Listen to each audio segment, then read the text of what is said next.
a Javier Sandoval, consejero regional. Gracias por estar con nosotros nuevamente en esta buena costumbre, Javier. Buenos días. Muy buenos días, gracias a ustedes por la invitación. Muy, Javier, muy buenos días. Yo voy a aprovechar de saludarlo también, pues. salude, pues usted Sí. también tiene que ¿Cómo está saludar. usted? Bueno, aquí contento. Usted siga lo que... Yo lo lo que me- pregunto primero, ya. Sí, pregunte usted. Bueno, entonces ocurre que nos enteramos de esta aprobación del Consejo Regional de Gobierno de 8.500 millones de pesos para asuntos vinculados con el enfrentar la COVID-19, algo que usted, consejero, ya estaba solicitando, la inacción que usted observaba en el gobierno regional respecto de este asunto. Sin embargo, usted votó en contra de la asignación de estos 8.500 millones de pesos.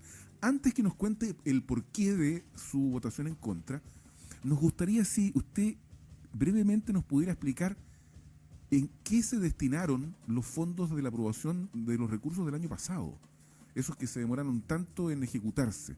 ¿Hay claridad respecto de dónde fueron, para qué sirvieron y todo eso, consejero? Bueno, Álvaro, Joyce, contarles que acá tenemos un gobierno regional que funciona como una caja negra. No hay evaluación de las partidas presupuestarias que se aprueban, no hay acogida ni discusión previa al momento de asignar los recursos, ni con el Consejo Regional, ni mucho menos con los actores de la salud, con los gremios de la salud que han estado permanentemente levantando diagnósticos contrapuestos a los que hace la autoridad sanitaria y a los que hace el gobierno. El año pasado, en esta fecha, se aprobó el primer fondo COVID y se dijo inmediatamente que íbamos a requerir un segundo COVID cuando la curva de la ola se empezara a levantar, digamos, unos meses después. Y a mitad de año ya estábamos exigiendo que se evaluara, que viéramos la ejecución presupuestaria y que comenzáramos a preparar un segundo fondo COVID. Pues resulta que a lo largo de todo el año 2020 no pudimos evaluar la aplicación de ese primer fondo COVID y mucho menos encaminarnos hacia un segundo. Y lo que vemos hoy es un copy-paste de lo mismo que se hizo en el año 2020, donde se distribuyó un fondo que ahora está levemente, en teoría, incrementado y que se subdivide en una parte para salud, una parte como fondo social y una parte para fomento. Y nuevamente es el fondo de fomento el que acapara la mayor parte del presupuesto. El énfasis de este gobierno está en fomento, no en salud. Sí. Oye, pero Javier Sandoval, ¿por qué dices que en teoría ahí parece una doble aprobación de fondos de esto que se aprobaron este año? Lo primero, disculpa que sea tan desordenado, pero lo primero es, o sea, es bien impresentable que ustedes no tengan claridad, ustedes, los que están encargados de administrar los fondos, de asignarlos, no sepan finalmente en qué se ejecutaron los fondos del año pasado. Exactamente. Es que no puede ser, pues. Si la plata es del Estado y hay que cuidarla. Y además que la plata del Estado, habitualmente el ejecutor de cualquier fondo del Estado Tiene que rendir y tiene que hacer unos informes que son eternos. O sea, Javier Sandoval, los ciudadanos y ciudadanas que postulan proyectos al Consejo Regional, si no rinden los fondos correctamente, no les asignan más proyectos. Quedan como una especie de DICOM, ingresan al DICOM de los fondos públicos, suenan. Entonces, ¿cómo no se van a rendir correctamente los fondos del gobierno regional, consejero? ¿O cómo lo podríamos explicar que ustedes no tengan esa información a la mano? Bueno, se explica por lo que en el gobierno regional han llamado la línea de mando. Es lo que hemos denunciado durante todo este periodo de crisis sanitaria, que al mismo tiempo es una crisis política nacional y regional. Los fondos que discutimos para salud fueron primero aprobados para un Ceremi móvil, un vehículo, que todavía no sabemos ni siquiera si está en operaciones o no. Y fue el primer proyecto de inversión que se aprobó con ese fondo para salud. Después empezamos a aprobar sillones dentales y luego otra serie de cosas que no son propiamente tal parte de la pandemia. En cuanto a fomento, que fue siempre la atajada más grande. Perdón, Javier, en el fondo como que se está usando la línea COVID, por lo que uno infiere, como para sacar proyectos que estaban detenidos de antes, como una forma de sacarlos más rápido. Claro, se están ocupando para otras cosas. Por ejemplo, la misma reactivación económica. ¿Cómo vamos a aprobar nuevamente 3.500 millones de pesos, que es además el grupo de recursos más grande de esta asignación que ayer se hace votar, ¿cómo vamos a destinarla a fomento sin haber evaluado el impacto en fomento del fondo anterior? Es la mayor cantidad de recursos. ¿Y a dónde va a parar? A los arrendatarios de los locales comerciales que no pueden abrir porque justamente la crisis sanitaria se lo impide. Entonces, aquí hay un problema gravísimo. No sabemos cómo se destinaron los recursos a Corfo y Cercotec. Sabemos, por ejemplo, que la parte de fondo social que fue destinada a COVID a través de FOSIS el año pasado no fue bien ejecutada porque no se nos rindió nunca cuáles fueron las 30 organizaciones o emprendimientos sin iniciación de actividades que cada municipio priorizó y cómo hizo la selección, además con una ficha muy engorrosa, muy discutible, donde había que tener un familiar fallecido por COVID para poder tener el máximo de puntaje en esa postulación. Cosas que cuestionamos, cosas que denunciamos. En el Fondo Social todos saben, y lo denunció también la dirigente de la Confusam, de la atención primaria, justamente en la comisión que tuvimos el día de la sesión, pero en la mañana, en Comisión de Salud, cuando ella dijo, en la primera Comisión de Salud del año, porque no había ni siquiera funcionado esta comisión a lo largo del año, que el Fondo Social se destinaba a cajas, ¿verdad?, de alimentos que eran evidentemente mal distribuidas y que de hecho tampoco se evaluaron porque terminó el año y no sabíamos a dónde habían ido a parar gran parte de esas cajas. Entonces hay un ejercicio de repetir mecánicamente formas inefectivas de distribución de recursos e incluso se caen estas irregularidades. No creemos ni estamos disponibles para poder aprobar fondos a la medida del Ejecutivo, a la medida de un gobierno, digamos, que no es capaz de construir criterios participativos y consensuadamente ni con el CORE ni con los gremios. Fondos de salud destinados a cajas de alimentos. Claro, así fue el año pasado y así no sabemos ahora. Se nos dijo que después de aprobado el marco presupuestario, es decir, esta próxima semana, vamos a discutir cómo se va a usar. Pero vemos al presidente Patricio Lara, del Consejo Regional de Renovación Nacional, diciendo hoy día que él llama a votación lo que el Ejecutivo le envía. Sí. Y que ellos se lo entregaron de esa manera, porque hay un fondo duplicado acá. Se nos está haciendo votar la partida más importante, que es la de fomento, y no la de salud, millones. 2 veces. 3.500 millones que supuestamente son los mismos que ya votamos. Sí, es que yo no entiendo eso, meses. Javier Sandoval. ¿Tú lo podría, por favor, explicar cómo se puede votar 2 veces lo mismo? O sea, no me cuesta entenderlo.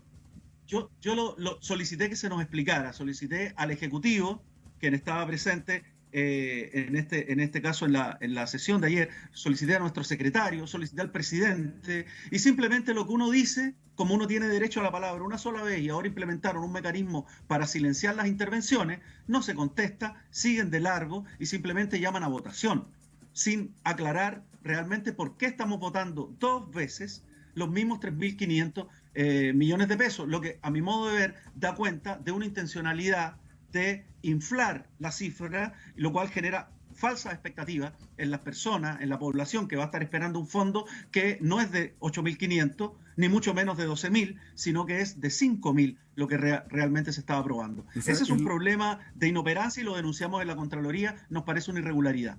Eso, o sea, la cantidad sería similar a la aprobada del año pasado, que me acuerdo que eran 4.500, no, corrígeme por favor si estoy equivocado, lo del año pasado, no me acuerdo cuál fue la cantidad.